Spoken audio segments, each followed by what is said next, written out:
you are a project manager in the education industry, responsible for implementing a new learning management system for a university.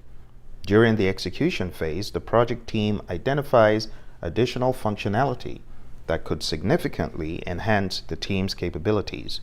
What should you do next to manage this scope change effectively? A. Assess the impact of the proposed functionality on the project's objectives and deliverables. B. Submit a change request to the Change Control Board to incorporate the additional functionality. C. Consult with the project sponsor and key stakeholders to gather their input on the scope change. D. Update the project management plan to reflect the inclusion of the new functionality. I'll give you some time to think about it. If you need more time, hit the pause button.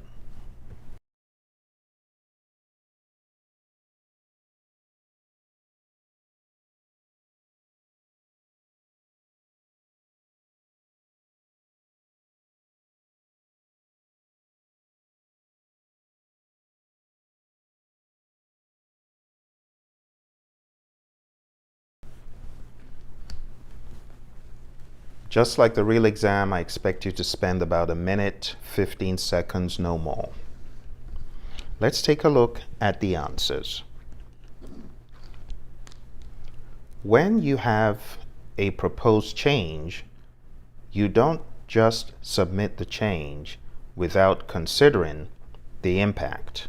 You don't consult with the sponsor and key stakeholders to get their input on the scope change until you understand. C is like a quasi change control board. So it's really saying the same thing as B in a way.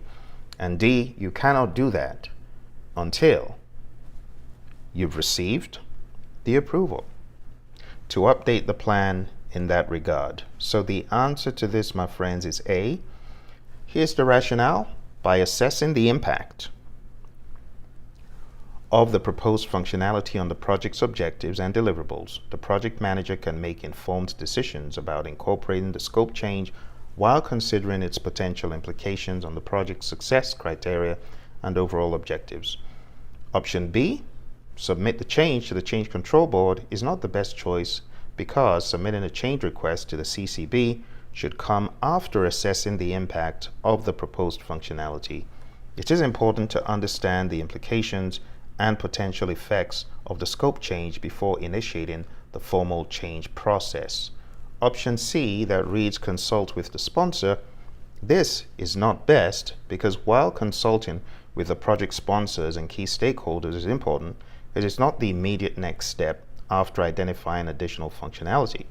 It is essential to first assess the impact and feasibility of the scope change before gathering input from stakeholders. Option D is not the best choice because updating the project management plan to reflect the inclusion of the new functionality is a potential action to take, but it should be based on the assessment of the impact and feasibility of the scope change. Updating the plan should be done as a response to the assessment, not as the immediate next step.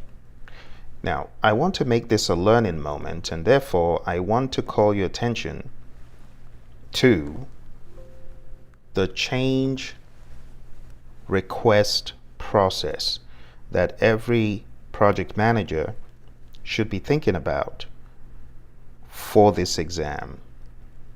So let's go into this change request mindset. The first thing that you do when you get a change request is to ensure it is well documented. If the change request is not documented, it is your job as the project manager to ensure documentation. And the way you do that is you make the change request template available, you ensure it's filled, and then after that, you document that in the change log. So let me show you, before we move on to the next question, the flow for change requests because it could help you on your exam.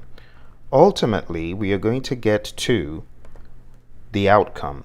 But leading to the outcome, like I said, you may get a verbal request, put it in formal writing, log it into change log, and then analyze the impact from every perspective. Schedule perspective.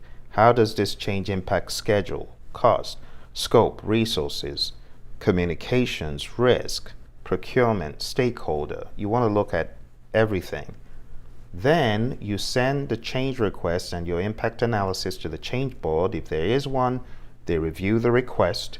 They then decide the outcome of the change and they log it in the change log as well, sharing it with stakeholders to give them an update, and then the project manager can carry out the next steps if the change request was approved. This is the flow, okay? You're going to get questions that test your understanding of this logic. The outcome could be approve it, reject it, put it on hold, or it could be an answer pending other information or other actions. Some of the other actions could be getting in touch with the customer to negotiate something different. We can't give you A, B, and C. We can give you B and C. Is that okay? Another offshoot could be, at this point, you seek approval from other authorities like the sponsor and the customer if they're not in the CCB. And then that anchors back into the general flow. This is the mindset that will really help you on your exam. Let's go back into the questions.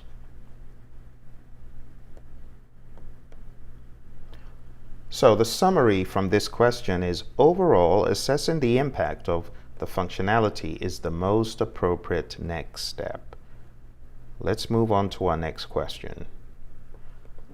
As a project manager in the construction industry, you're overseeing the construction of a new office building. Goes on to say, during the execution phase, the client requests additional interior design elements that were not originally included in the project scope. What should you do next to manage this scope change appropriately?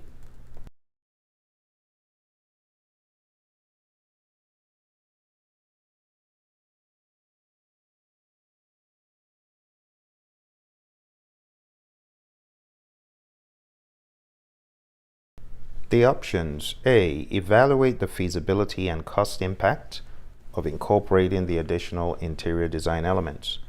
B, communicate the client's request to the project team and assess their capacity to accommodate the changes. C, consult with the project sponsor and client to discuss the potential impact on the project timeline and budget. D, prepare a change request to formally document and review the client's request for scope change.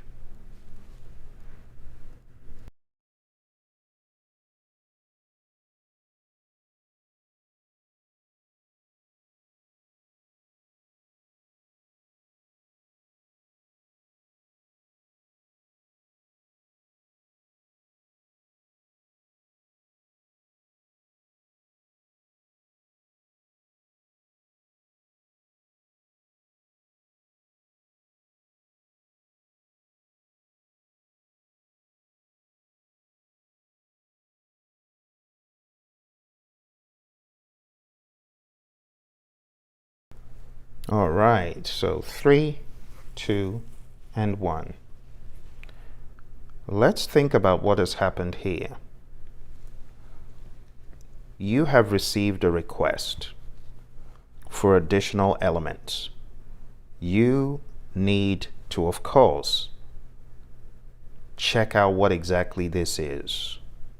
But before you invest the time, the effort, and the energy, you want to make sure that this goes down formally. The best answer is D. Let's talk about the reasoning. Option D is prepare the change request.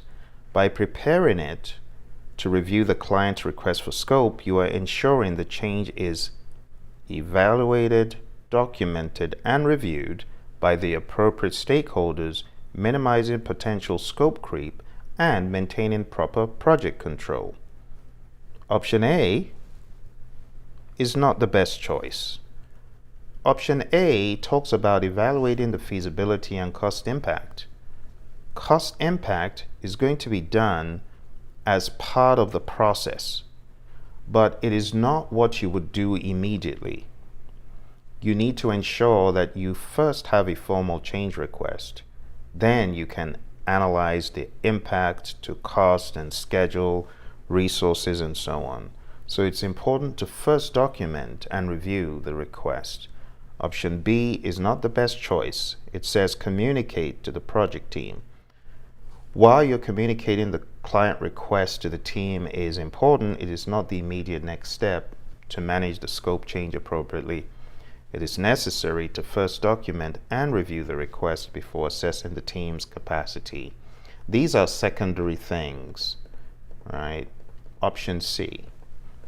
This is not the best choice because consulting with the project sponsor and the client is like saying, "Mother, may I?" at this point. You're the project manager. Think about it like I'm a PM in a project-oriented firm. So, the first thing you should do before any of this is prepare that change request. It is important to have the request formally documented and reviewed before engaging in discussions about the potential impact. So, first of all, you're not going to go straight to the sponsor to discuss this. You're going to make sure there's documentation. You're going to make sure there's analysis, exactly as I showed you in the previous slides. All right, my friends, let's go on. Let's go on to the final option. We said it's D, and we talked about by preparing a change to formally document and review the client's request for scope change, the PM ensures that change is properly documented. You got to follow that process, like in the map I just showed you. So hopefully that is going to help you answer all the questions you see in this series that are like that, because you will see a few. Next question, and this is number 6. You are a project manager in the biotechnical industry, leading a research project. During the project execution, new scientific discoveries and advancements emerge that could enhance the project outcomes significantly. What should you do next to assess the impact of these discoveries on the project scope? A. Conduct a thorough analysis to determine the potential implications of the new scientific discoveries on the project's objectives. B. Engage with the subject matter experts and stakeholders to gather their insights on incorporating the new discoveries into the project. C.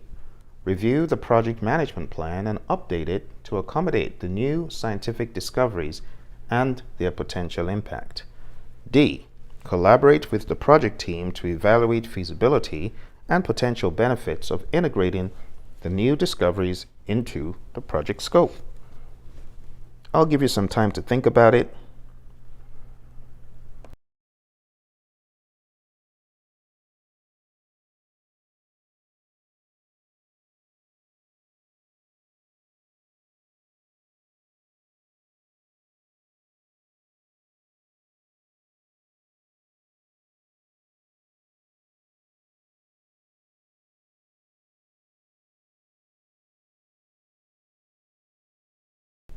All right, my friends, you hit the pause button if you need more time.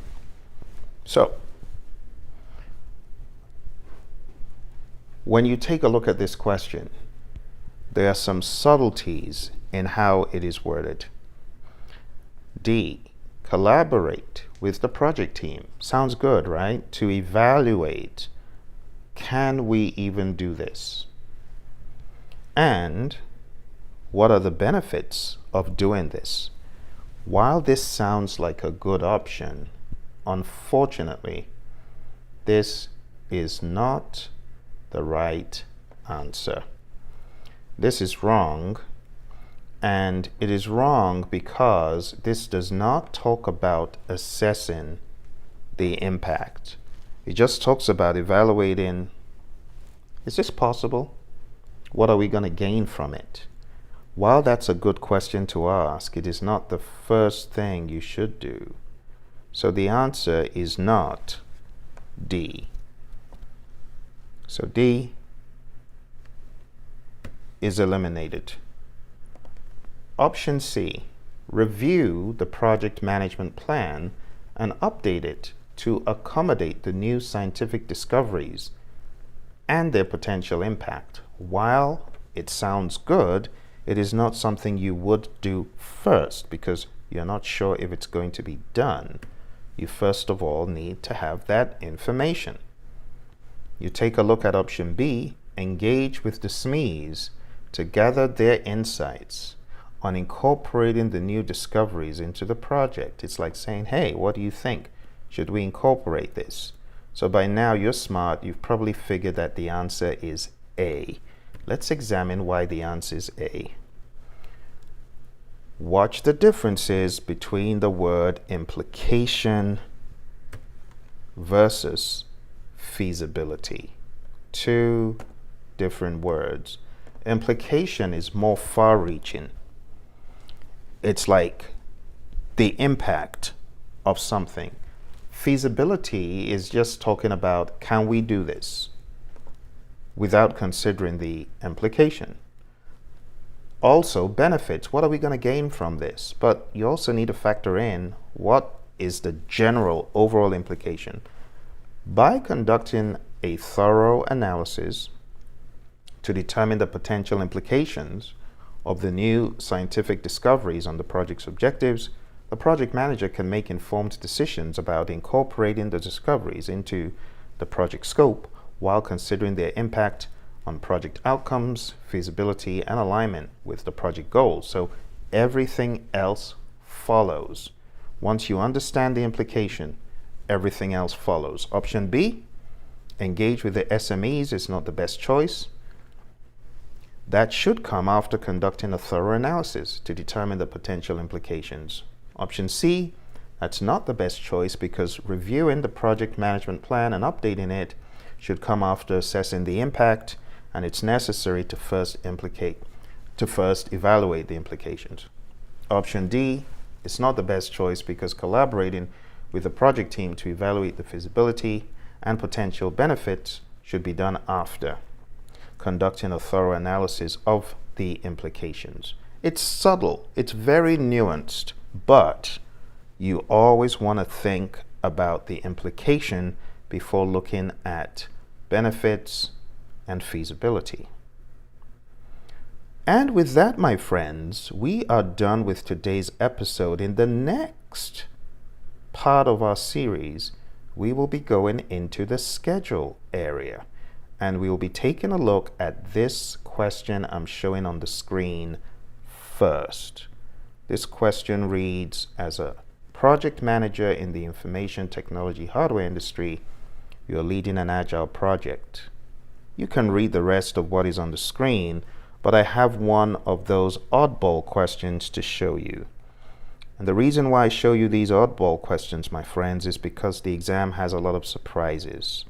And it's not uncommon that you get a surprise on your exam. And that surprise could be anything from how a question is worded, to its volume, to its language. So, let's take a look at my curveball question for today. It reads, a project with a significantly low budget was authorized based on the lower end of a rough order of magnitude estimate. For the first phases of the project, no problems occurred. However, in the mid to late phases, high failure rates are found in the production line during product manufacture. The project timeline is compressed and very tight, and the cost of pending production work is significantly high. The team of engineers have determined the root causes of the problems, and the project team has identified the best solution. However, this solution will require an increase in the budget. What should the project manager do? A, update the scope and schedule baseline and authorize funds from management reserves. B, follow through with the authorized change control process. C, implement the proposed solution and gain team approval for the result. D, obtain additional funding from the project sponsor. I'll give you some time to think about the answer.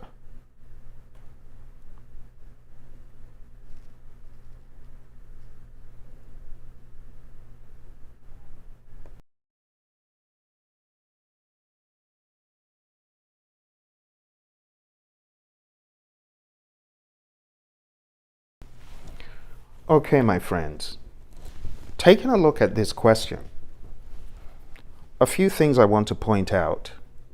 Your exam could very well have some surprises in terms of the length of questions from what I have heard from students. You might have some abnormally long questions, not a whole lot, but they could show up.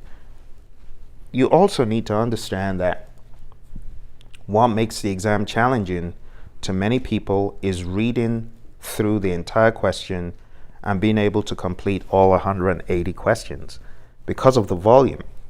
Okay, so even though this is like a mock question session, it's also a teaching session because I'm trying to teach you how to get through the volume quick and how to focus on what is the right answer from all the distractors, because you have 3 distractors and 1 right answer. And in cases where you have choose more than one, like choose 2 and choose 3, there could be 1 distractor or 2 distractors you need to be able to pinpoint.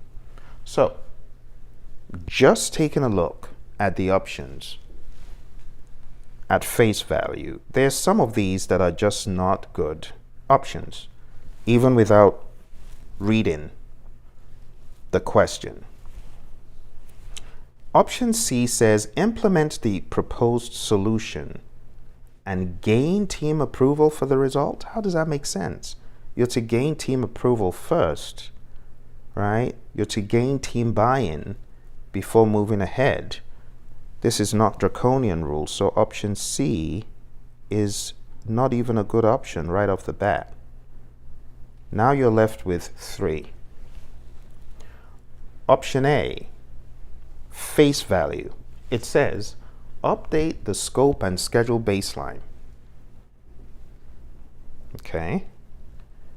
You wouldn't do that first. You would need approval, obviously. But then it goes further to say authorize funds from management reserves, of all things. Management reserves is for management to authorize because it's what management puts aside for unknown events.